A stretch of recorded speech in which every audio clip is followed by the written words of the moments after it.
monde, alors aujourd'hui je vous fais une petite vidéo, mes actions pour la planète. Donc en fait je vais pas me prétendre d'être zéro déchet ni minimaliste puisque voilà, enfin certes j'essaie de réduire mes déchets et de diminuer ma consommation, mais voilà, j'ai pas la prétention de me prétendre d'un de ces deux mouvements parce que je suis loin d'y être, on va dire. Donc c'est juste des petites idées, des choses que j'ai mis en place, certaines depuis longtemps, d'autres récemment.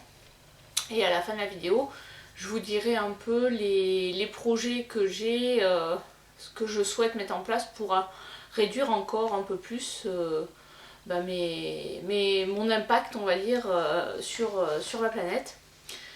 Donc sachant que voilà, enfin je pense que si chacun fait un petit peu, ça va faire beaucoup.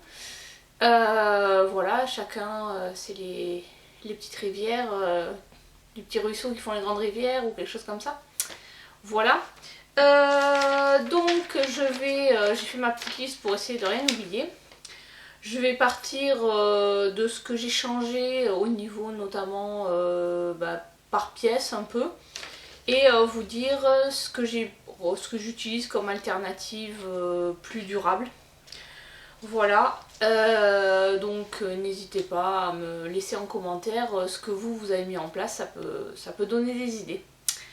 Voilà, alors pour commencer, au niveau de tout ce qui est courses, donc depuis qu'on a déménagé, on a la chance d'avoir un marché. Alors ce qui est dommage, c'est qu'il est que le mercredi. Mais on a un supermarché dans le village où il y a des producteurs locaux, enfin on trouve un peu de tout, aussi bien de la viande, du poisson, fruits, légumes, miel, épices, il y a vraiment de tout sur le marché. Donc depuis qu'on a déménagé et que je suis en congé maternité, et puis après quand mon conjoint sera en congé parental, on fréquente le marché. Donc ça permet déjà de consommer local, voire bio, puisqu'il y a beaucoup de producteurs qui sont bio ou en conversion, à des prix qui sont hyper intéressants en comparaison des prix du supermarché, et sachant qu'il n'y a pas 35 intermédiaires qui vont prendre leur marge dessus, et au final c'est les deux du bout de chaîne qui se font avoir, c'est-à-dire le producteur et le consommateur. Là c'est directement du producteur au consommateur, donc ça... c'est aussi bien pour mon portefeuille que pour la planète. En plus, ça permet de discuter, de savoir un peu comment ils cultivent. Voilà, c'est vraiment très intéressant. Donc moi, pour le marché, j'ai investi dans un petit panier comme ceci. Donc l'avantage, c'est qu'on peut le plier. Et du coup, il est très compact quand vous le pliez. Voilà, donc vous pouvez l'avoir aussi bien pour aller au marché ou dans le coffre de la voiture. Comme ça, si vous avez une course à faire un jour, voilà, vous avez votre panier, ça prend pas de place. C'est plus durable que les sacs plastiques du supermarché.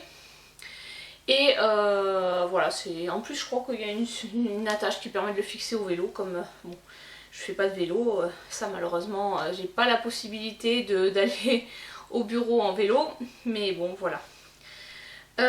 Donc du coup en termes, on continue quand même à faire certaines courses au supermarché parce que bon, il y a quand même, on n'a pas encore changé toutes nos habitudes, mais on est entre 30 et 50% de moins d'achats au supermarché.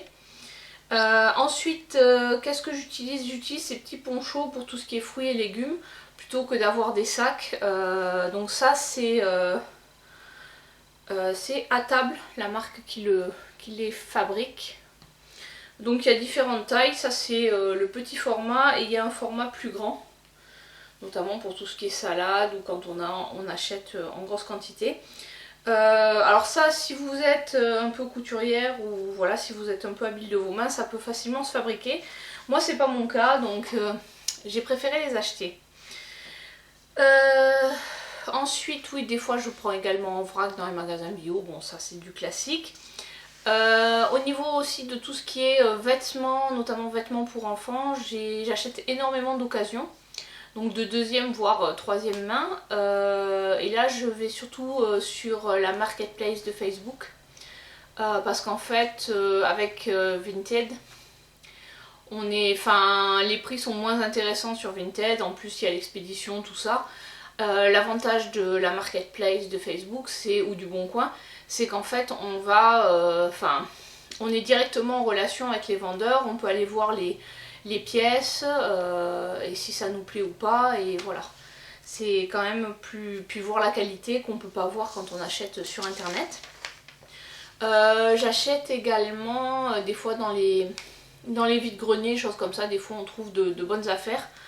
Bon, c'est pas tout le temps le cas, mais voilà, pour les affaires du petit, le 6 mois, le 3 mois, le 18 mois et le 24 mois, j'ai tout acheté d'occasion. Il n'y a que le 1 an en fait où là j'ai acheté chez Orchestra, mais bon. Voilà, on n'est pas parfait, hein, loin de moi cette idée. Ensuite, donc ça c'était... Ah oui, un autre point pour les courses aussi, pour éviter le gaspillage. Nous on gaspille quasiment rien, c'est-à-dire on jette très très peu au niveau alimentaire. En termes de gaspillage alimentaire, on est quasiment à zéro parce qu'en fait on fait un planning de la semaine avec les menus. Donc je sais à l'avance ce que je vais cuisiner et du coup j'achète en conséquence, aussi bien au marché qu'au drive du supermarché. Donc ça permet de ne pas se retrouver avec des produits entamés qu'on doit jeter. Donc cette technique là, oui, effectivement ça permet de pas acheter trop, de savoir exactement ce qu'on veut manger. Bon, en plus moi maintenant, comme je suis plus loin du travail qu'avant, je rentre pas le midi, donc voilà, des fois ça me permet le week-end de cuisiner une grande quantité et du coup d'en avoir pour le reste de la semaine. Donc ça c'est aussi quelque chose qu'on fait beaucoup. C'est, bon, déjà je cuisinais avant et maintenant encore plus.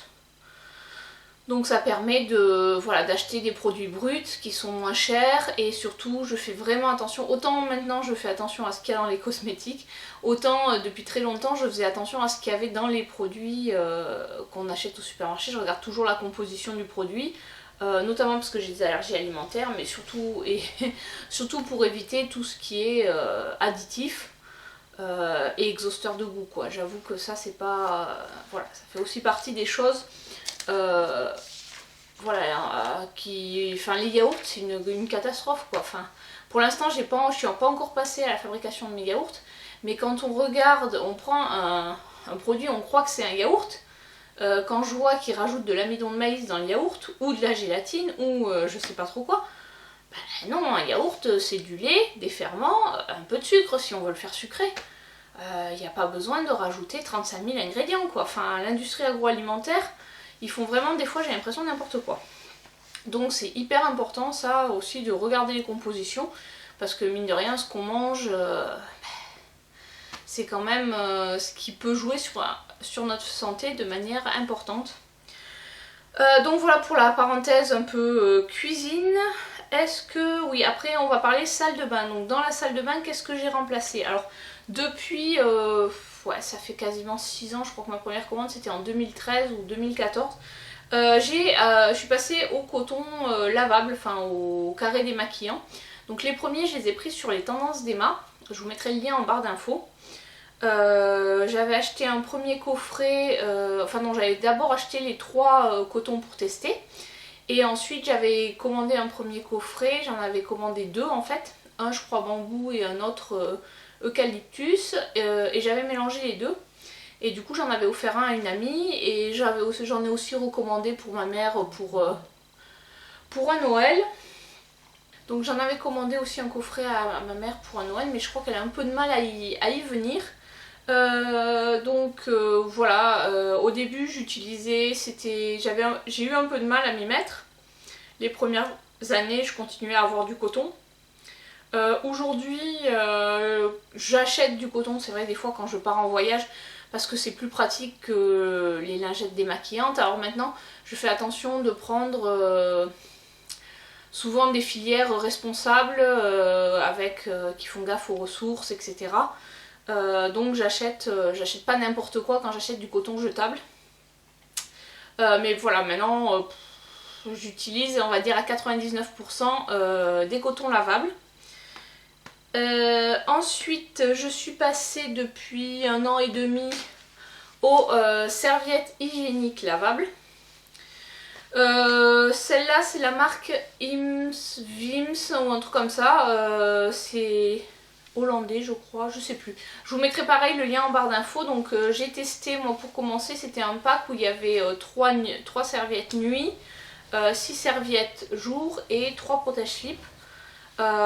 Plus un filet de lavage, le tout coûtait entre 50 et 60 euros. Je les avais pris sur CBio mais on les trouve aussi sur Greenpeace, donc voilà.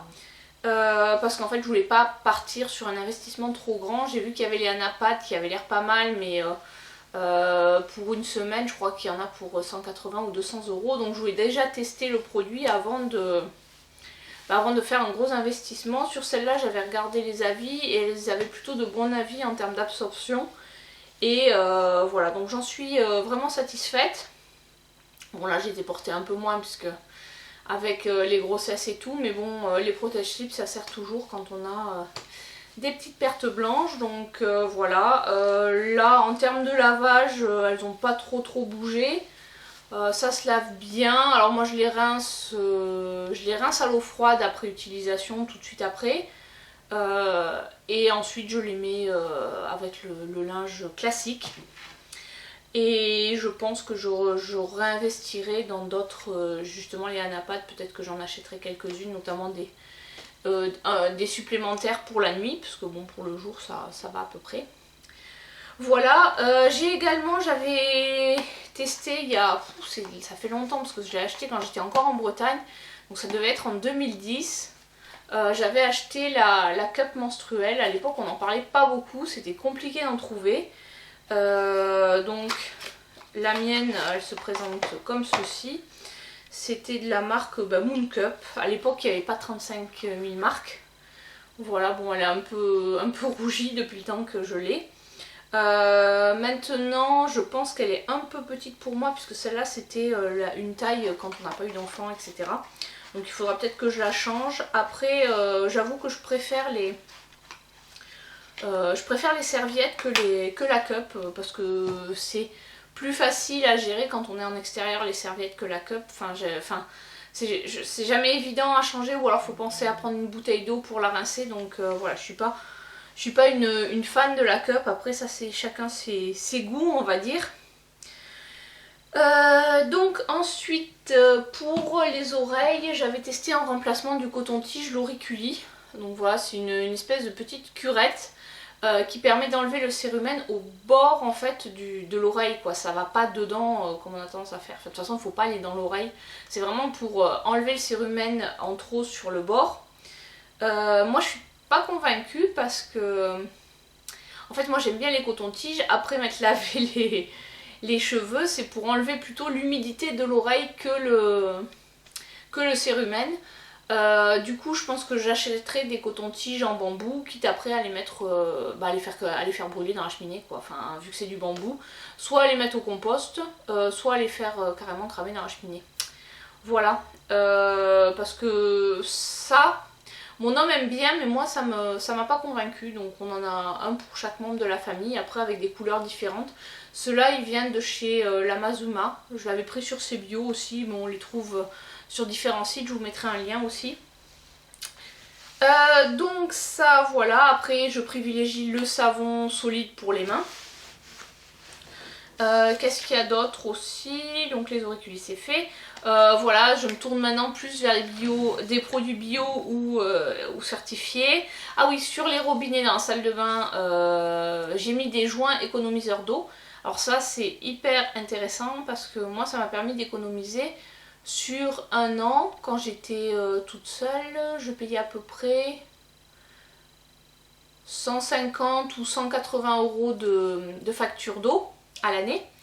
Et j'ai économisé, grâce aux joints, j'ai économisé 50 euros. Donc c'est quand même pas rien. Alors certes on perd un peu de puissance, mais c'est vraiment hyper... Enfin voilà, ça permet de faire des économies d'eau. Et en fonction de... Voilà, vous avez... souvent c'est vendu avec la pomme de douche qui va bien on va dire. Et ça augmente la pression dans la pomme de douche. Du coup vous avez quand même de la pression. Et ça c'est quelque chose qui vraiment coûte pas très cher. Moi j'avais acheté ma pomme de douche avec le tuyau et le joint. chez Lidl, ça m'avait coûté 7 € et au final, quand j'ai vu la différence sur ma facture d'eau, j'ai fait ah ouais quand même. Donc voilà, non seulement on fait un geste pour la planète, mais en plus on fait un geste pour son porte-monnaie parce que hein, c'est pas rien non plus.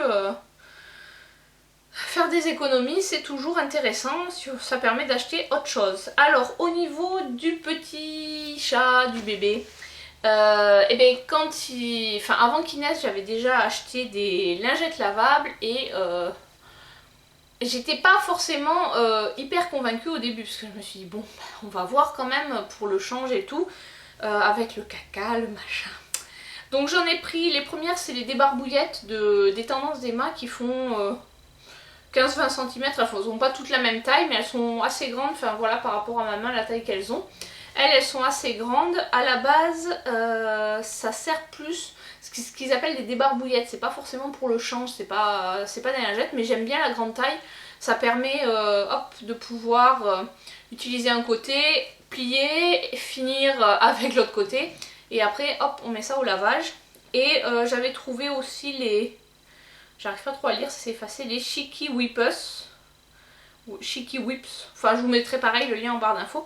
Donc celles-ci, elles sont... Moi, je les aime bien parce que déjà, elles sont trop mimi. Elles sont en polaire sur le dessus et de l'autre côté, je crois que c'est du bambou. Si j'arrive à lire, je vais vous dire ça. Bambou, ouais. Bambou et Minky. Donc ça, le Minky, c'est la partie toute douce. Et le reste, c'est du bambou. Celles-là, elles sont très bien aussi. Donc j'avais commandé un lot où il y avait différents tissus. Et c'est celle-là mes préférées. Je crois que j'en avais eu. J'avais dû avoir une cinquantaine de lingettes pour 40 € ou un truc comme ça. Donc ça valait vraiment le coup. Après c'est pareil, si vous savez coudre, vous pouvez les faire vos lingettes. Moi c'est juste que je suis une grosse flemmarde et même si j'ai la machine, je suis pas non plus hyper douée. Donc je pense que c'est aller... Voilà. Ça m'aurait peut-être coûté plus cher de les faire moi-même parce que j'aurais pas bien découpé, etc. ou des choses comme ça, que de les commander. Celles-ci, ben, je les ai depuis... Enfin, je les utilise, il a eu 17 mois hier, donc ça fait 17 mois que je les utilise. Honnêtement, elles bougent pas trop. Un coup à la machine et elles sont propres. Bon, quand il y a du caca, ben, forcément, faut enlever la matière avant de les laver, mais voilà, ça franchement c'est je lave, enfin voilà, elles sont pas très sales. Enfin au début c'est sûr que quand j'allaitais et qu'il était au lait il fallait forcément les rincer. Maintenant c'est pas très sale, donc ça se lave avec le linge de toute la famille. Je mets un peu de... Actuellement j'utilise du Sanitol mais bientôt je passerai à l'huile de tea pour désinfecter le linge, enfin l'huile essentielle de tea. Voilà, pour remplacer le Sanitol. Donc ça c'était pour bébé. J'utilise, enfin si vous avez suivi mes vidéos haul puériculture avant la naissance, je suis passée aux couches lavables. Alors je suis pas à 100% en lavable, contrairement aux lingettes. En plus, un truc que j'ai pas dit sur les lingettes, c'est que je trouve que c'est beaucoup plus efficace en termes de nettoyage que les cotons. Parce que quand j'étais à la maternité, je m'étais pas embêtée avec des lingettes, hein, j'avais pris des cotons jetables. Et franchement, quand je suis rentrée à la maison, que j'ai commencé à utiliser les lingettes, c'était le jour et la nuit, je trouvais que c'était beaucoup plus facile pour nettoyer le petit. On ne prenait pas 2-3 cotons, avec une lingette c'était suffisant. Franchement, c'est beaucoup mieux. Enfin ouais, franchement j'ai vraiment été surprise, je m'attendais pas à avoir une telle différence entre la lingette et le coton quoi. Enfin ça m'a vraiment très surpris. Donc ensuite j'utilise des couches lavables. Alors celles-là c'est les Best Bottom. On les trouve sur différents sites, style Brandy. Je sais plus sur laquelle j'avais... Je crois que j'avais sur Eco Maman ou un truc comme ça. Enfin je sais plus trop sur quel site je les avais commandées. Alors celles-ci elles font je crois de 4 kg à 11 ou 12 kg. Donc en fait il y a un système de pression pour régler la taille. Et ensuite on change l'insert en fonction de la taille. Il y a 2 ou 3 tailles d'insert. Ça c'est des L parce que maintenant il est passé au grand système. Donc les couches lavables j'en utilise à peu près 3 par jour. Et donc après quand il rentre à la maison, enfin la nounou lui met, elle utilise des couches lavables en journée et le soir quand je le récupère elle lui met une couche jetable qui en général lui dure jusqu'au moment du coucher, sauf si vraiment il a fait un gros caca ou qu'il y a eu un gros pipi. Et après nous au coucher on repart sur des jetables parce que comme il fait des nuits assez longues, voilà, j'avais peur d'avoir des fuites, voilà, ou d'avoir un truc énorme. Donc et le matin il a de nouveau une couche jetable. Donc au final on est à peu près à 3 lavables pour 3 jetables, donc on est sur du 50-50. Ce qui permet bon, de réduire un peu la facture sur les couches jetables, sachant que moi j'utilise des couches jetables écologiques. C'est pas la panacée mais c'est déjà mieux que du pomprout, hein. Et donc ça permet quand même de réduire le coût des couches, sachant que là je vais avoir un deuxième enfant, donc j'aurai pas les couches lavables à racheter, je réutiliserai celles que j'ai déjà. J'ai différentes marques, j'ai des hamacs aussi. Mes deux préférées c'est les Best Bottom et les hamacs, c'est celles que que je vais vous recommander. Après le problème avec les hamacs c'est que il faut les acheter, il y a du S, du M et du L. Donc ça veut dire qu'à chaque fois il faut racheter des couches. Donc ça a un coût, voilà, surtout pour un premier enfant. C'est intéressant quand on commence à avoir un deuxième enfant et sachant qu'après ça se revend assez bien d'occasion les couches lavables. Donc voilà, ça c'était pour bébé. Oui, un truc que je vous montre pas et qui moi en fait m'a pas du tout servi mais qui peut être intéressant pour les jeunes mamans, c'est les coussinets d'allaitement lavables. J'en avais acheté et finalement j'en ai pas eu besoin puisque j'ai pas eu d'énormes montées de lait. J'ai jamais eu de fuite de lait, donc du coup j'ai des coussinets d'allaitement, je pense que je revendrai d'occasion. Là je sais pas, peut-être que sur cette grossesse là j'aurai une super montée en lait et j'utiliserai mes coussinets d'allaitement lavables. Donc moi je les avais pris chez Les Tendances d'Emma, mais je les avais pas commandés sur internet, je les avais achetés dans mon magasin bio. Parce que sur Les Tendances d'Emma, les coussinets d'allaitement lavables, ils les fabriquent pas en continu. Alors voilà, ça c'était pour tout ce qui est salle de bain bébé. Ensuite, tout ce que je fais, des petites actions on va dire. Alors le pas de pub sur la boîte aux lettres, ça permet d'éviter d'avoir du papier parce que quand ils vous donnent un tas de pubs comme ça, c'est énorme. Bon, même si nous on a une cheminée, honnêtement on crame pas tout. J'ai toutes mes multiprises, elles ont un système qui permet de les éteindre. Voilà. Je coupe le wifi la nuit. Bon, ça c'est, je pense que c'est plus pour la santé que pour la planète. Je fais tourner mon lave-linge et mon lave-vaisselle en heure creuse. Ça c'est plus pour mon portefeuille aussi. Mais bon, c'est vrai que ça permet bon, des économies. Forcément. Bon, je trie les déchets. J'ai adopté la bouteille en verre. Bon, avant j'en avais une autre au bureau mais je l'ai cassée. Je trouve que ça c'est pas mal, c'est durable. Après vous avez aussi la gourde classique, hein, mais déjà ça permet de ne pas de remplir à l'eau du robinet.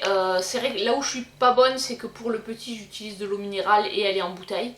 Voilà, moi j'utilise de la Monroucou parce qu'elle est faiblement minéralisée, donc puis en plus elle est produite localement, donc voilà. Ah oui, au bureau j'ai aussi, du coup j'ai une assiette, des couverts, parce que comme je mange au bureau, voilà, j'ai ramené de quoi manger, voilà, je vais pas manger dans une assiette en plastique. J'ai mon assiette classique en porcelaine, enfin, ou en céramique, j'en sais rien. Je sais pas exactement quoi elle est, mais bon, entre que la vaisselle, l'assiette qu'on lave, les couverts classiques, et une tasse toujours pour monter. De plus en plus au bureau on essaie de passer là-dessus, donc ça c'est des choses qu'il faudrait qu'on s'améliore. Mais on est vraiment, enfin moi j'ai ramené aussi des tasses à café qui me servaient pas, que j'avais dans le déménagement en fait on en avait beaucoup, donc voilà, je les ai ramenés au bureau pour que ça remplace au maximum les gobelets en plastique. Voilà, donc ça c'est des petites choses qui peuvent être faites facilement. Voilà, en fait j'essaie de réutiliser les papiers, vous savez quand vous imprimez quelque chose et puis bon au final vous en avez plus besoin, donc utilisez l'autre côté pour faire du brouillon. Les emballages aussi, quand c'est possible, de les réutiliser, ou les sachets plastiques, ça peut toujours servir aussi pour mettre des fois quand on a notamment à cette période là, vous savez, quand vous mangez du melon souvent, ou des crevettes, ça fait des odeurs assez fortes dans la poubelle, donc ça j'ai tendance à le mettre dans des sachets plastiques. Bon, ça dure pas énormément, mais ça me permet de recycler les sachets plastiques qu'on m'a donnés. Voilà, tout ce qui est papier, quand c'est possible, ben, on l'utilise pour allumer le feu. Donc voilà. Voilà, tout ce qui est les produits dont je ne me sers plus, j'essaie de les revendre ou enfin, quand c'est cassé, les amener chez Emmaüs, etc. Donc ça c'est aussi quelque chose qui est facile à faire. J'essaie aussi quand c'est possible de faire mon pain, mes brioches, etc. Parce que du coup je sais ce qu'il y a dedans. Et voilà, ça évite d'acheter et d'avoir encore un emballage. Alors, ce que j'aimerais faire et ce qu'il faut que je me mette à faire, j'ai 3 points en fait pour m'améliorer. Donc déjà c'est faire mes produits ménagers. Parce que là jusqu'à présent j'utilise, après c'est vrai qu'on a des gros stocks de produits d'entretien. Parce qu'en fait au décès des grands-parents de mon conjoint, on a vidé la maison. Et ils avaient vraiment des réserves, mais impressionnantes quoi. C'est genre ils avaient 5 ou 6 paquets de lessive, de sopalin, de papier toilette, des produits d'entretien en veux-tu en voilà. Enfin ils avaient le cellier mais qui était rempli, donc du coup on s'est tous partagé ça au niveau de la famille. Et bon voilà, enfin on va pas non plus jeter, je suis pas pour le gaspillage, donc les produits qu'on a on va les utiliser. Et après c'est vrai qu'on va partir sur, moi je suis plus pour l'utilisation du vinaigre, du bicarbonate, du citron aussi pour parfumer, de savon noir. Le savon noir j'utilise pour moi pour l'instant, pas c'est du savon noir on va dire pour exfolier, c'est pas le savon noir pour laver. Donc après dans le village il y a une droguerie qui vend tout ça, donc je pense que j'irai faire un tour quand on aura fait un peu le... comment dirais-je, quand on aura vidé nos stocks de produits d'entretien. Et après il y en a certains je pense que je vais peut-être les donner ou les amener au bureau, parce qu'il y a certains produits, enfin on se dit mais les fabricants ils sont cons ou ils nous prennent pour des cons? Parce que quand on voit sur la bombe pour désodoriser les WC à utiliser dans un endroit aéré, généralement vos WC, je sais pas vous, mais alors des fois il y a une petite lucarne qui permet d'ouvrir sur l'extérieur, mais généralement les WC c'est pas forcément une pièce qui est hyper aérée. Vous avez peut-être un VMC mais c'est pas une pièce qui est hyper aérée, et si on met de la bombe pour parfumer c'est parce que justement c'est pas hyper aéré. Donc j'ai un peu de mal quand je vois ça, je me dis mais what the fuck quoi, ils nous prennent pour des... Donc voilà, maintenant je pense que je vais passer plutôt au mélange d'huile essentielle. Alors j'ai un mélange que j'avais utilisé qui est très efficace quand on a des puces. Oui, parce qu'en fait mes parents étaient venus chez moi et avec les chats qui ont foutu des larves de puces partout. Nous on était partis en vacances et quand on est revenu 3 semaines après, les larves de puces elles ont tout éclos et on s'est retrouvés dévorés avec des puces partout.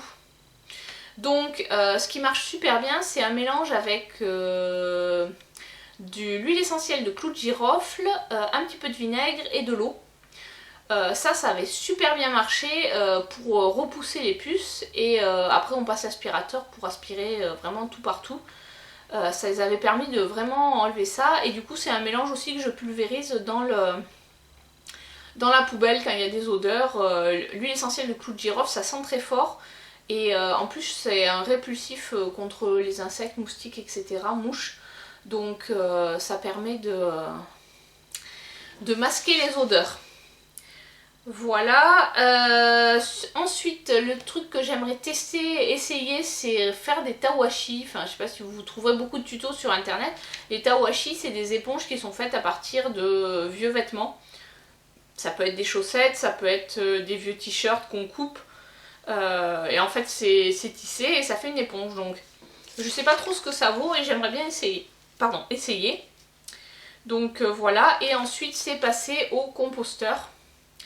Donc sans doute un composteur sans verre parce que j'ai peur que l'été il meure. Mais voilà, on a une petite terrasse, donc ce serait plutôt un composteur, ce qu'ils appellent composteur d'appartement ou composteur de cuisine. On en avait un dans la maison de mon compagnon, parce qu'il avait un jardin, donc on avait un gros composteur en fait qui nous avait été fourni gracieusement par la municipalité. Donc il y a certaines mairies qui mettent ça en place, qui fournissent des composteurs aussi bien d'appartements que de jardin. Il suffit juste d'y aller avec un justificatif de domicile et ils vous mettent ça à disposition, sachant que vous n'en êtes pas propriétaire, c'est-à-dire que le jour où vous déménagez, ils peuvent tout à fait le récupérer. Nous on l'a laissé, quand on a déménagé, on l'a laissé pour l'occupant suivant. Et ça permet de faire son compost. Donc dans le compost on met déjà tout ce qui est les épluchures de légumes, les restes de légumes. Bon, faut pas mettre la viande ou les œufs. Encore je crois qu'on peut mettre les coquilles. On peut mettre aussi, enfin bon là on avait un jardin donc on mettait aussi tout ce qui était déchets de tonte, etc. On peut mettre les sachets de thé, bon sans la partie en métal bien sûr. On peut mettre le sopalin il me semble, certains papiers. Donc bon après vous avez des sites où ils vous expliquent, ou même quand vous achetez votre composteur, généralement vous avez la liste de ce que vous pouvez mettre dedans et de ce que vous ne devez pas mettre. Après il faut aérer de temps en temps le compost, etc. Et il y a toute une vie qui se crée dans votre compost. Et ça permet de diminuer ces déchets. Parce que c'est vrai qu'il paraît que ça représente 30% les déchets organiques comme ça de la poubelle. Donc je crois qu'en français c'est 180 kg par an. Ou un truc comme ça. Enfin je vous dis peut-être une connerie, mais c'est énorme la quantité de déchets que produit... Après c'est une moyenne, on va dire le français moyen. Donc de réduire déjà ces déchets là, voilà, ça permet de limiter. Alors c'est vrai que nous maintenant qu'on n'a plus de... dans le village c'est un assainissement, enfin on n'a pas de poubelle individuelle, c'est-à-dire qu'il faut emmener sa poubelle à la benne commune. Donc ça veut dire qu'il faut trimballer sa poubelle à minimum 100-200 mètres avec sa poubelle pour aller l'acheter. Moi ça m'a un peu surpris parce que bon quand même le village est assez grand, et là où j'habitais avant, le village était plus petit et on avait un ramassage individuel. Mais c'est vrai que du coup on a tendance à se dire autant limiter le plus possible les déchets. Là on fait à peu près un sac de 30 litres par semaine. Donc je trouve pour une famille de 3 personnes, c'est assez correct je pense. J'ai pas encore pesé mes déchets, mais voilà. Plus après tout ce qu'on recycle, qu'on met dans la fameuse poubelle jaune de recyclage, les plastiques, etc. Voilà. En deuxième point aussi, en quatrième point, ce serait, j'aimerais bien tester la machine SodaStream pour justement, enfin mon homme consomme énormément de Coca-Cola. Alors il prend des grandes bouteilles, mais j'aimerais bien faire changer cette habitude-là. Et surtout qu'en plus Coca-Cola, on va pas dire que c'est une super marque par rapport à l'environnement. Et donc c'est vrai que voilà, je me demande si SodaStream pourrait permettre de diminuer cette consommation de bouteilles, déjà de bouteilles plastiques, et lui trouver une alternative, on va dire, un peu plus écolo. Je sais qu'une fois j'avais testé le Coca Bio, qui n'était pas mauvais, vendu en bouteille en verre, donc moins de déchets aussi, mais bon, le verre c'est un peu lourd, et après bon, il y a le coup derrière et on n'en trouve pas partout. Donc je sais, j'en ai trouvé une seule fois dans un magasin bio, j'en ai pas revu depuis. Donc voilà pour les projets que j'ai au niveau de tout ce qui est amélioration ou disons développement durable de ma maison. Voilà, donc n'hésitez pas à me mettre en commentaire ce que vous avez fait, si vous avez mis des choses en place, s'il y a des choses que je pourrais facilement mettre en place, parce qu'il ne faut pas oublier que une habitude, j'avais lu ça quelque part, il faut compter, quand on veut changer ses habitudes, il faut compter une dizaine de jours pour que ce soit mis, ça devienne vraiment, pour qu'une nouvelle action devienne une habitude. Donc à le faire tous les jours, voire plusieurs fois par jour. Au bout de 10 jours, normalement, on a pris l'habitude, donc ça remplace quelque chose. Donc voilà. J'espère que cette vidéo vous a plu. Je pense qu'elle a été un peu longue. J'essaierai de peut-être la raccourcir un petit peu. Je vous dis à très bientôt pour une prochaine vidéo. Et n'oubliez pas, si vous le souhaitez, de me poser des questions dans les commentaires pour la FAQ. Allez, ciao!